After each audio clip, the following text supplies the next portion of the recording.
జగన్మోహన్ రెడ్డి గారి వరుస పరామర్శ యాత్రలు అంటే నిన్నగాక మొన్న వచ్చేదలికేమో గుంటూరు పరామర్శ యాత్ర, నిన్న జోగి రమేష్ గారి పరామర్శ యాత్ర.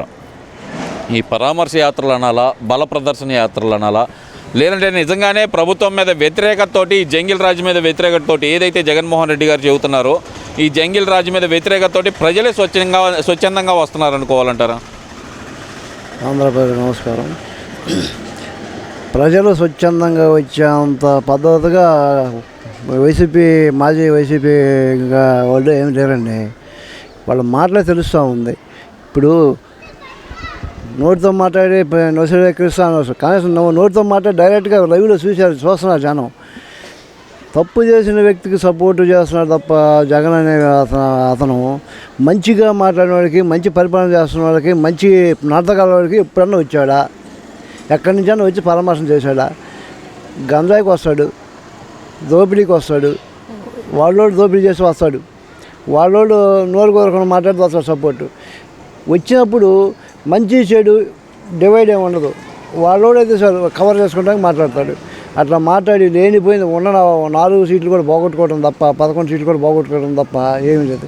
మొన్న వచ్చి మాట్లాడతామంటే జనం అందరూ నవ్వుకుంటూ ఉన్నారు. ఏందిరా వీడి మాటలు, ఇదివరకే సైకో అని పేరు ఒక్కటే ఉంది జగన్ అనే అతనికి. ఇప్పుడు కళ్ళు కనపట్టలేదు, చెవులు వినపట్టలేదు. ఏంది ఆ అంబటి రాంబాబు అని అతను మాట్లాడిన మాటలు ఏంది, వాడు చేసిన చేష్టాలు ఏంది, అవన్నీ మర్చిపోయి అంబటి రాంబాబు అన్న చాలా నీతివంతుడు, బుద్ధివంతుడు అని మాట్లాడతామంటే అందరు నవ్వుకుంటున్నారు. వీడికంటే మనం పొరపాటున ఒకసారి ఓటేసిందని చెప్పి నవ్వుకుంటున్నారు. మీరేమో ఆ మాట అంటున్నారు. అసలు అంబటి రాంబాబు క్షమించమని అడిగారు, పొరపాటున నోరు జారాడు, క్షమించమని అడిగారు. అయినా సరే ఆయన చంపేయడానికే చూశారు, ఇది హత్యలు చేయడానికి సిద్ధపడ్డారు కూటమి ప్రభుత్వం అంటున్నారు కదండి. మరి జగన్మోహన్ రెడ్డి గారు క్షమించమని అడిగినటువంటి ఒక్క ప్రూఫ్ చూపించమనండి. ఏమి లేదండి, ఏదైనా మాట్లాడతారు. చెప్తున్నా జగన్ తరపున ఉన్నాడు అంటే సరే, వాడు ఎవడైనా సరే గంజాయి అమ్మాయి, దొంగ, లంజ కానీ ఎవరైనా కానీ వాడికి సపోర్ట్ చేస్తాడు. మంచికి ప్రజల క్షేమం కోరే వాటికి, మంచి విలువలు ఇచ్చే వాళ్ళకి సపోర్ట్ మటు జగన్ ఉండదు. అది ప్రజలందరూ గమనిస్తూ ఉన్నారు. ఆంధ్రప్రదేశ్ ఒక్క విషయం గమనించి, ఎప్పుడైనా సరే వైసీపీ వాళ్ళు ఓటు అని వస్తే వాళ్ళకి ముఖం మీద చెప్పు తీసుకుని కొట్టినట్టుగా సమాధానం చెప్పాలి తప్ప వాళ్ళకి ఓటు వేయొద్దని చెప్పి ఒకసారి వీళ్ళ ప్రవర్తనని అర్థం చేసుకోని చెప్పి ప్రజలందరినీ ఒకసారి కోరుకుంటామన్నా. ఎందుకంటే మీరు ఆ మాట అంటారు ఏంటండి? వరుసపెట్టి పరామర్శాతలు ఇప్పుడు మళ్ళీ 300 కారులతోటి వస్తున్నాడంట, మరి గుడివాడ అమర్నాథ్ వస్తున్నాడంట. జరిగిన అన్యాయాన్ని నిలదీయడానికి కాపులందరూ ఏకమై వచ్చారంట, కాపుల మీద దాడి అనంట. ఇది అసలుకి ఎలా చూడాలంటారు? మరి దీంట్లో ఇప్పుడు మాట్లాడిన మాటలకి ఈ కులానికి ఎందుకు సంబంధం పెడుతున్నారనుకోవాలంటారు? ఈ మొన్న జరిగిన దానికి కాపులకి ఏం సంబంధం లేదండి. కాపులకు సంబంధం వస్తే కాపులు చూసే విధంగా చూసుకోవడానికి కాపులు ఎప్పుడూ సిద్ధంగానే ఉంటారు. ఇది కాపులకు సంబంధించింది కాదు. ఇది వాస్తవంగా చెప్పాలంటే పవిత్రమైనటువంటి తిరుమల తిరుపతి దేవస్థానం లడ్డు గురించి వచ్చినటువంటి సందర్భం ఇది. ఆ సందర్భాన్ని ఒక ఇతర మతానికి ఫేవరెట్ అయినటువంటి ఒక మాజీ ముఖ్యమంత్రి దాన్ని కప్పిపుచ్చడం కోసం కులాన్ని రెచ్చగొడుతున్నాడు, మతాన్ని రెచ్చగొడుతున్నాడు, ప్రాంతాలను రెచ్చగొడుతున్నాడు. చాలా మంచి వ్యక్తులు అని చెప్పి దాని గురించి మాట్లాడిన వాళ్ళని ఎంకరేజ్ చేస్తున్నాడు. ఇవన్నీ కూడా ఒక ఆంధ్రప్రదేశ్లో ఉన్నటువంటి ప్రతి ఒక్కళ్ళు గమనించాలా. ముఖ్యంగా హిందువుల మీద దాడి జరుగుతూ ఉంది. ఇది వాస్తవంగా ఇది గమనించాలి. ప్రతి ఒక్క హిందూ ధార్మిక సంస్థలు కానీ ఎవరైనా సరే ఈ విషయాన్ని పసిగట్టకపోతే ఎంతో నష్టం జరిగే అవకాశం ఉంది. హిందూ ధర్మం మీద దాడి జరుగుతుంది, పార్టీ పేరు చెప్పి జగన్ చేస్తుంది. కాబట్టి జగన్ అనే అటువంటి వ్యక్తికి ఏ హిందువు కూడా సపోర్ట్ చేయకూడదు. ఆ మాట అంటారు ఏంది? ఆయన అసలుకి మన వెంకటేశ్వర స్వామి ప్రసాదాన్ని అపవిత్రం చేస్తున్న కూటమి ప్రభుత్వం. మన వెంకటేశ్వర స్వామికి కూటమి నాయకులందరూ క్షమాపణ చెప్పాలి అని చెప్పి ఆయన మన అంటే మీరేందంటే ఆ మాట అంటారు? మన అనేవాడు చెయ్యి పెట్టి రుద్దటం, ముద్దులు పెట్టడం ఇది చేయడు. అది ఇతర మతం సంబంధించి అతనికి నచ్చింది చేసుకో, తప్పులేదు. మళ్ళీ మన అని హిందువులను కప్పిపుచ్చి హిందూ మతం మీద దాడి చేస్తున్నాడు. అతను చేసుకుంటే మనకు తప్పులేదు, అతను నచ్చిన మతం పోవచ్చు. ఎవరైనా ఆ స్వేచ్ఛ భారతదేశంలో ఎవరికైనా ఉంది.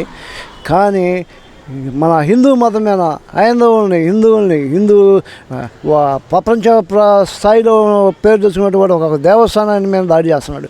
దీన్ని ప్రతి ఒక్క హిందువు అర్థం చేసుకొని, హిందూ అనేవాడు ప్రతి ఒక్కడు ఆ పార్టీని ఒక పనికిరాని చచ్చిపోయిన ఎలక ఎట్లా చూస్తాం అట్లా చూసి ఎదురయ్యారా వచ్చి ఎవరైనా సరే వైసీపీకి ఓటు అంటే ముక్కు మీద ముఖం మీద చెప్పుతో కొట్టినట్టుగా సమాధానం చెప్పాల్సిన అవసరం ఎంత ఉంది.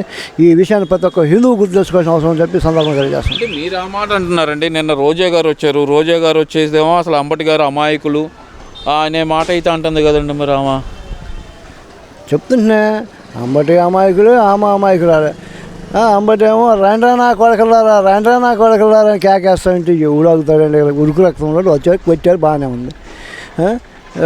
రోజేమో